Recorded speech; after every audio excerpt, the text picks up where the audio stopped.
Hey everyone, welcome back to the Nello Reads channel. Our first malicious compliance story of the day comes from Punkymon. When someone asks you to write your name so they can report you to corporate, do this. I used to work for a car rental company. I won't say which, but the name accurately describes the employee's daily experience working for them. During my time, the company continuously changed policies regarding debit cards for rentals because of the large amount of fraudulent transactions associated with them. This caused much drama with customers, in particular with return customers who hadn't been in since the policy change. Around the end of each school year, many people rent minivans or SUVs to pick up their kid and a bunch of their stuff from college. I had one such customer who did not qualify for the rental vehicle she reserved. Per my training, I was not allowed to rent anything larger than a sedan because she did not have a credit card. When I informed her that I could only give her a Hyundai Elantra, she became enraged. She stated that the previous year, she was able to rent a minivan under a debit card, and I informed her that the policy had changed since then. She refused to acknowledge that I was doing my job properly. I repeated company policy multiple times, and did my best to inform her that I was doing the best I could with the current situation. She refused any attempt I made to placate her. My manager eventually stepped in, and he broke down and did the rental for an SUV against company policy. The entitled woman smirked at me and pushed a stack of post-it notes that was on the counter in front of me. She said, "You should not be in customer service, and I'm going to report you to corporate. I want you to write your name on this paper." Without missing a beat, I took the pad and wrote the words "your name" on the top sheet,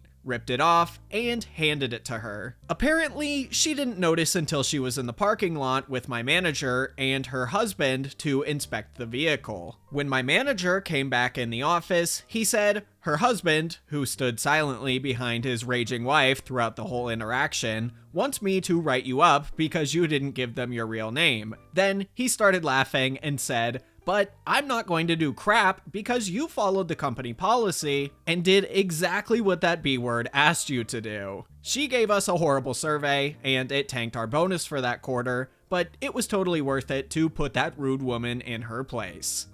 I think it's pretty BS that one review can ruin someone's bonus. Like, I understand that having good reviews are important for a lot of, if not all, businesses, but you just can't control what people say sometimes. Even though this lady got exactly what she asked for in the end, she still complained. Although, I have to admit, the policy changes do sound annoying. Our next story comes from Dinderdangle. What's on our menu, you ask? Back when the shutdowns had just started, and most businesses in my area were curbside pickup, I had a job answering phones and taking orders in a cafe/deli. We were a pretty well-known spot and had a website/menu which came up when you Googled us, with a full menu from which you could order online. I would say about half our orders were online and half came through the phone. It was pretty busy and I needed to be able to get through the phone orders quickly, as well as deliver prepared food, double check the tickets going out, and keep track of payments, as there was no automatic payment system. Unfortunately, our location was in a college town and a pretty well-off neighborhood. This meant that the majority of our clientele were stoned college students or entitled rich people, neither of whom are fun to deal with, especially over the phone. It was one such lovely day when the phones were ringing off the hook, and we were inundated with orders when I got the fateful call. "Hello, and thank you for calling, restaurant name. This is Dinderdangle speaking. How can I help you?" "Yeah, what's on the menu?" At this, I paused to take a deep breath.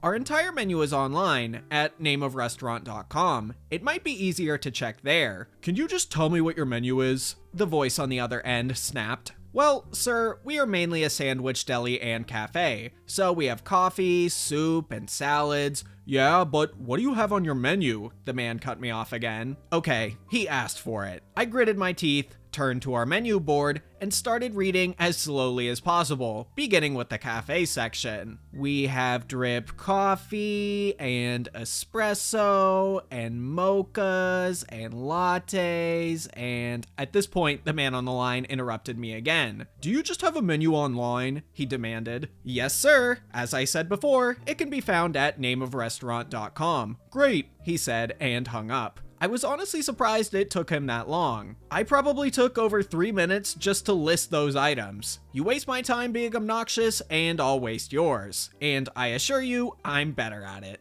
Is that an older generation thing? Calling and asking to hear the menu? I don't mean that in an offensive way or anything. I've just never really thought about doing that. I feel like even the smallest restaurants have a website or a Yelp page where you can see everything on the menu. So that's kind of a strange call, at least in this day and age. Our next story comes from Slightly Artichoke. "I'm not the section leader? Then why should I teach?" Obligatory apology for mobile formatting. When I was a high school junior, I was second chair for the second violins and orchestra. My stand partner, the section leader, was this sophomore who I'll call Ben. Ben was an amazing violinist, and he knew it. He would frequently tell me that I was the only violinist in the section that he respected, which rubbed me the wrong way, because he was actively insulting my friends. When we did sectionals, Ben would take advantage of our director being in a separate room to tear down everyone's confidence and basically just be a huge jerk about everything. During the second trimester, he wasn't able to take orchestra, and I became the section leader. This may be self-congratulatory, but every person in the section came to me privately and told me that they much preferred me over Ben because I actually respected them. I made a point to use constructive criticism over straight criticism, and I admitted that I don't have a lot of free time to practice, so I understood that they couldn't dedicate their lives to high school orchestra.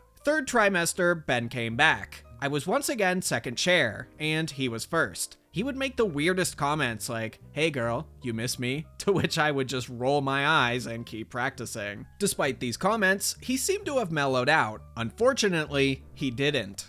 First sectional, he went right back to yelling and degrading the second violins. I would often tell him to stop, and I would bring up how much progress we had made while he was gone. After I had mediated, he quieted down, at least until I tried to explain some notation in the sheet music. He started yelling at me and kept repeating, "I'm the section leader. The only person that knows how things work is me." Cue malicious compliance. I started slacking off during sectionals. I would play with the full orchestra, and I did individual practice, but when we were separated, I completely ignored what was going on. Ben was obviously frustrated, but he couldn't really do anything. Until one day, he got to the notation that I was trying to explain before. He had no idea what he was talking about, and so he asked me to explain it. My response? "Sorry, Ben, but you're the section leader. I obviously don't know how to do anything." Ben stormed out and didn't show up to class again. I found out 2 weeks later that he had quit orchestra. I felt kind of bad about it, but that guilt quickly went away when I could hear the vast improvements my section made without being verbally abused constantly.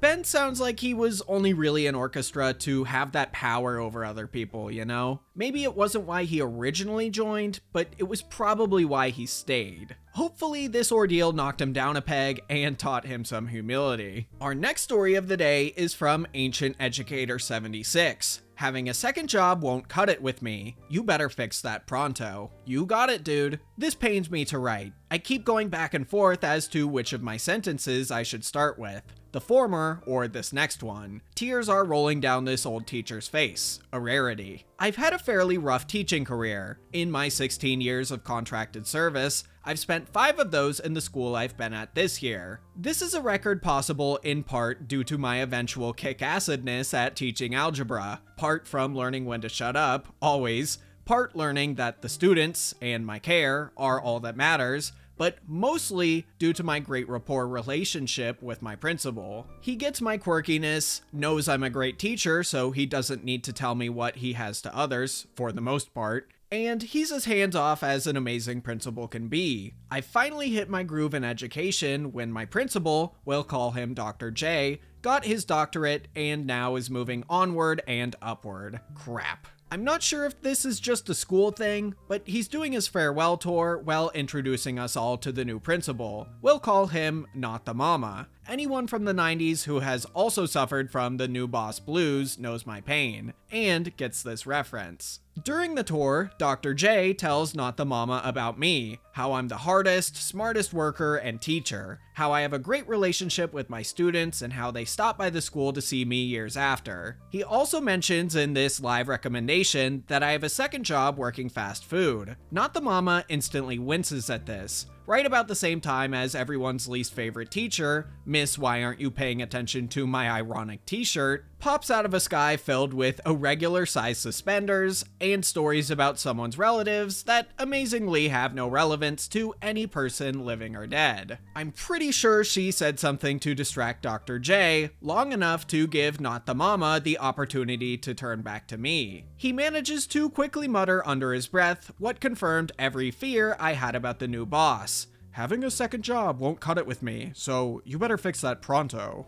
I despised this person so much in such a short time that it wasn't even an afterthought that despite my second job being minimum wage and despite my current job just issuing me a longevity bonus literally yesterday, I would press the biggest, most important malicious compliance button of my life and see how the F it goes. Pronto means soon, so that afternoon I put in my notice and I won't be coming back to school. Hey, he just wants me to have only one job, right? Your man OP started going back to school shopping. 2 interviews set up tomorrow via Zoom. Oh, and I'm pretty sure there will be a juicy update, because I just received 4 missed calls from Dr. J, and I'm going to check my email as requested by Dr. J. I can't believe I'm leaving. Pretty sure he can't either. Update. I read Dr. J's email. It was shorter than the texts, but both basically said he needs to meet with me to find out why I'm suddenly out. I can tell based on his wording that he suspects it's the new boss.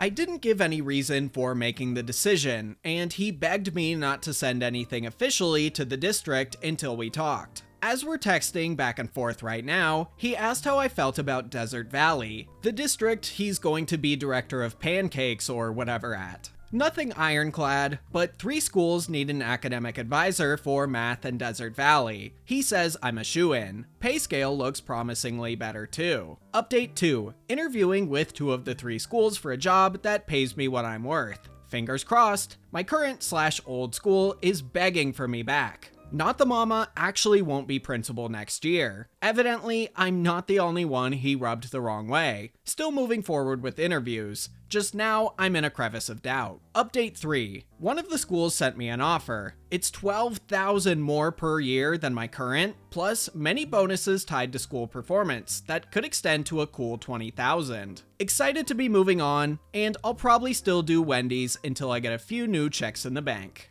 Hey, well, I'm glad that story had a happy ending. Good on OP for taking control of his own future, rather than just accepting the crappy changes that would have been forced on him. Not everyone is in the position to be able to do that, so I'm glad he was able to. Just like how I'm glad that you hopefully enjoyed today's stories. I'll see you next time.